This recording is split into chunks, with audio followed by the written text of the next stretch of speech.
Good morning dear students. आप लोग अभी नए नए क्लास 11th में आए हैं 10th से, और मुझे लगता है कि बहुत कुछ पढ़ के अच्छा ही आए होंगे। लेकिन मैथ एक ऐसा सब्जेक्ट है जिसके बारे में ये जानना जरूरी होता है कि कोई चीज मैथ में क्यों हो रही है। बच्चे बहुत पूछने की कोशिश करते हैं कि सर, इसका जीवन में यूज क्या है।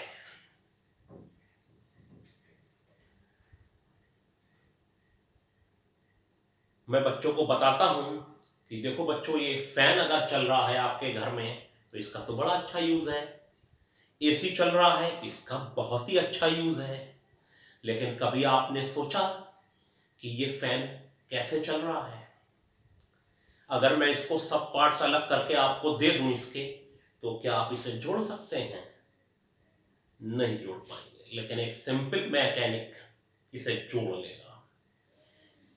टेक्निक है, टेक्निक जिसको आती है वो कर लेगा। एसी है, एसी मैकेनिक आते हैं, सिंपल, बहुत कम पढ़े लिखे उसे सही करके चले जाते हैं।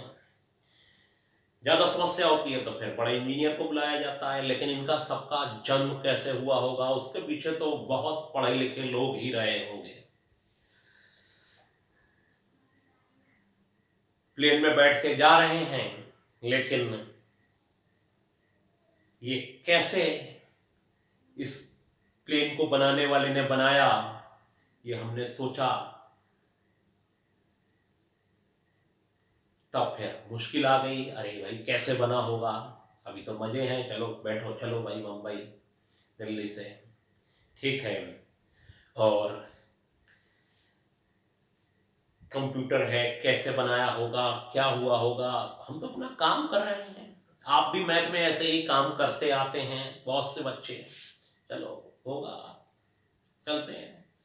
रट लिया, लर्न कर लिया, बहुत सारे क्वेश्चन ऐसे करें कि जैसे चाह कर लिया।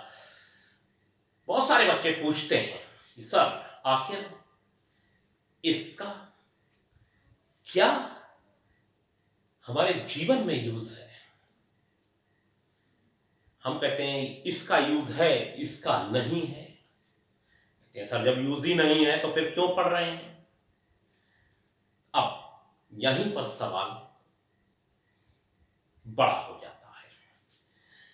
जैसे आपने ट्रिग्नोमेट्री पूरी पढ़ी, और यकीन मानिए आपको बहुत सारे लोगों को पता होगा कि ट्रिग्नोमेट्री का यूज क्या है। जैसे कि अगर आपको एक ये एवरेस्ट है, इसकी हाइट लिखी हुई है जीके की बुक में, तो ये हाइट कैसे नापी गई होगी? एक तरीका तो सबसे बढ़िया है कि एक को ऊपर भेज दीजिए और उससे कहिए रस्सी नीचे डालिए, और आप नीचे खड़े हो जाइए और जितनी आ जाए फिर उसको नापते रहिए ऐसे करके। एक मेथड तो ये है, ये तो बहुत ही बढ़िया मेथड है। नप एवरेस्ट की हाइट नाप ली गई, मेजरमेंट इसका हो गया। लेकिन ऐसा पॉसिबल है? नहीं है। इसके लिए यूज किया होगा ट्रिग्नोमेट्री का।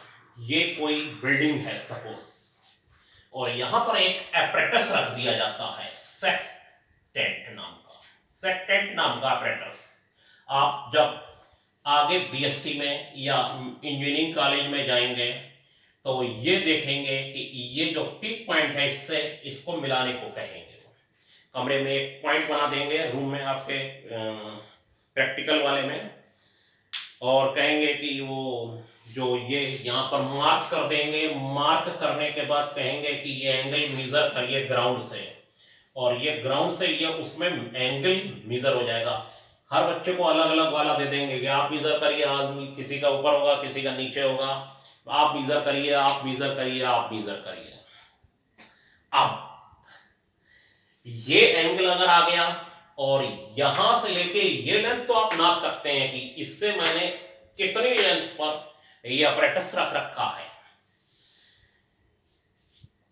फिर आपको जब ये वाला एंगल, ये आई जैसा मैंने बना दिया, आई जैसा कुछ है, यहां से आप देख रहे हैं आई से मिला रहे हैं एंगल, ये एंगल अगर आपने थीटा हो गया आपका, सपोज थीटा, और थीटा होने के बाद अगर आपको ये लेंथ पता है तो फिर ट्रिग्नोमेट्री यूज करिए। tan theta is equal to this upon this, perpendicular upon base, capital P small P, इससे कोई मतलब ज्यादा नहीं होता, मैथ सही होनी चाहिए। ये थीटा पता है, बेस पता है, पी निकाला जा सकता है, हाइट ऑफ बिल्डिंग फाइंड कर ली गई, ये यूज हो गया हमारे जीवन में। ऐसे इस बहुत सारी मैथ का यूज होता है, बहुत सारी मैथ का यूज होने के बाद एक मैथ जिसमें फिजिक्स भी आने लगती है, उसका हमारे जीवन में बहुत यूज होता है। मैथ प्लस फिजिक्स वो बहुत ज्यादा यूज होती है। कुछ मैथमेटिक्स ऐसी है जिसका कोई भी यूज नहीं होता। आप कहेंगे ऐसी कौन सी मैथमेटिक्स है सर जिसका यूज ही नहीं होता? होती है, बहुत सारी है, जीवन में उसका कोई यूज ही नहीं हो पाया आज तक, और अगर होता भी है तो हमको पता नहीं चल पाया। हमको मतलब आपसे है, हमको पता तो चल गया, आपको नहीं चल पाया, हमको तो पता चल गया। आपने कोशिश नहीं की, हो सकता है आपने कोशिश ना की हो। अब एक चैप्टर है 11th में कॉम्प्लेक्स नंबर, और कॉम्प्लेक्स नंबर में एक वैल्यू है I, I is equal to under root minus one, और ये अंडर रूट के अंदर नेगेटिव वैल्यू है। अंडर रूट के अंदर नेगेटिव वैल्यू को फाइंड ही नहीं किया जा सकता, और इसको फिर इल्वर नाम के मैथमेटिशियन ने यह नाम दिया कि ये इमेजिनरी है। हिंदी में इसका मीनिंग हुआ बिल्कुल काल्पनिक है, और काल्पनिक वैल्यू है, और इसका नाम उन्होंने दिया आई, इंटीग्रल पावर ऑफ एओटा। इसका क्या यूज हो सकता है जो अपने आप में इमेजिनरी है, काल्पनिक है, लेकिन इस पर भी बहुत लंबी चौड़ी मैथमेटिक्स बनी, बहुत बड़ी मोटी सी बुक को बनाया गया, उसमें बहुत सारे पोर्शन दिए गए पढ़ने के लिए। वो बहुत बात की बातें हैं, आपके यहां सिंपल है। मैंने बताया मैथ प्लस फिजिक्स यूज होती है, कुछ पोर्शन यूज बिल्कुल भी नहीं होता हमारे जीवन में। जैसे आप कुछ चैप्टर पढ़ेंगे, एक इंडक्शन 11th में पढ़ेंगे, उसका कोई खास यूज नहीं होता, बस कॉपी पे चलता रहता है, बुक पे चलता रहता है। ये तो बिल्कुल ही काल्पनिक है, इमेजिनरी है, कॉम्प्लेक्स नंबर चैप्टर है। लेकिन ट्रिग्नोमेट्री आपने देखा यूज हुई, कुछ मैथ फिजिक्स की तरफ चली जाती है, वो तो हर समय यूज होती रहती है। और मुझे लगता है बहुत सारे बच्चों को मैं अगर पूछूं आपसे कि 1 मीटर की डेफिनेशन क्या होती है, तो जवाब आएगा सर इतने सेंटीमीटर, कोई कहेगा इतने किलोमीटर, कोई कहेगा ये। मैं कहूं 1 लीटर की डेफिनेशन क्या होती है, कोई कहेगा इतने, इतना, इतना। रियल डेफिनेशन किसी को भी नहीं पता होगी कि 1 मीटर की आखिर डेफिनेशन क्या होती है। ये इसलिए ऐसा हो सकता है कि आपको ना पता हो, मैं ये नहीं कह रहा हूं बिल्कुल नहीं पता होगा, ये सब ऐसा इसलिए होता है कि मैथ में आपको बिल्कुल अंदर तक घुसना होगा।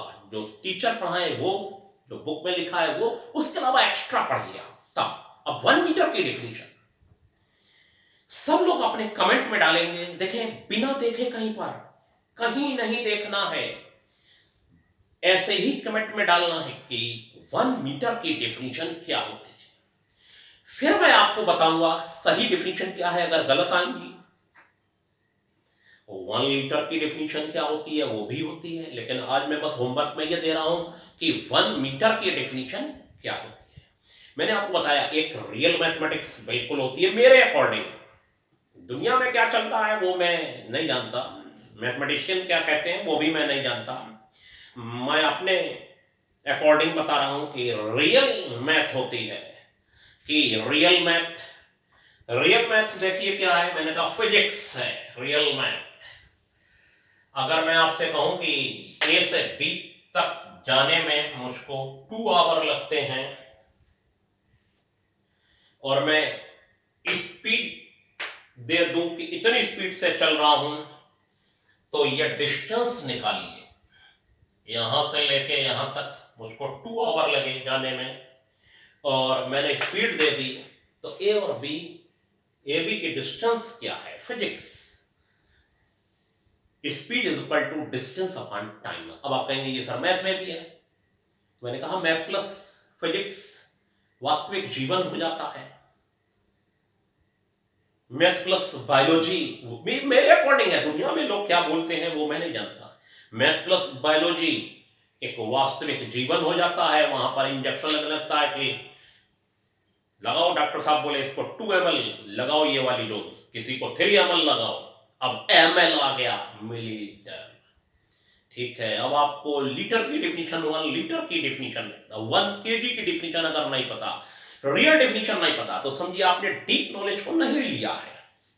आपको डीप नॉलेज लेनी होगी, मतलब कहने का है कि आपको मैं जो पढ़ाऊं वो पढ़ना है, आपको बुक में जो लिखा है वो पढ़ना है, साथ में दुनिया में क्या लिखा हुआ है नेट पे, आपको सिर्फ पढ़ाई की बातें खोल के देखनी है, बाकी कुछ नहीं, सिर्फ पढ़ाई की। ये देखें सर, लेकिन आप आज नहीं देखेंगे 1 मीटर की डेफिनेशन, बिल्कुल नहीं देखेंगे, और बिना देखे कमेंट बॉक्स में डाल देंगे, देखें सही होती है गलत होती है, ईमानदारी से सब लोग, कि 1 मीटर की डेफिनेशन क्या है। ठीक है, नेट का यूज,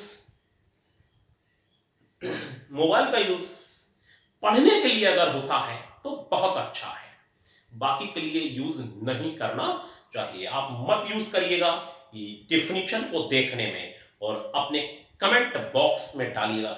नेट यूज बहुत अच्छा है कि आप उस पर पढ़ाई करें, जैसे अभी हम लोग पढ़ रहे हैं, बहुत अच्छी बात हो गई है इस समय। बाकी कोई चीज के लिए यूज ना करा जाए तो अच्छा है, सिर्फ अपने ज्ञान को बढ़ाने के लिए नेट और मोबाइल लैपटॉप यूज करना चाहिए। होमवर्क आज का है 1 मीटर की डेफिनेशन, कंडीशन है कोई सर्च नहीं करेगा गूगल पे इसको, ठीक है, और उसके बाद कमेंट बॉक्स में डालेगा बिल्कुल ईमानदारी से 1 मीटर की डेफिनेशन। आज के लिए इतना ही, थैंक यू।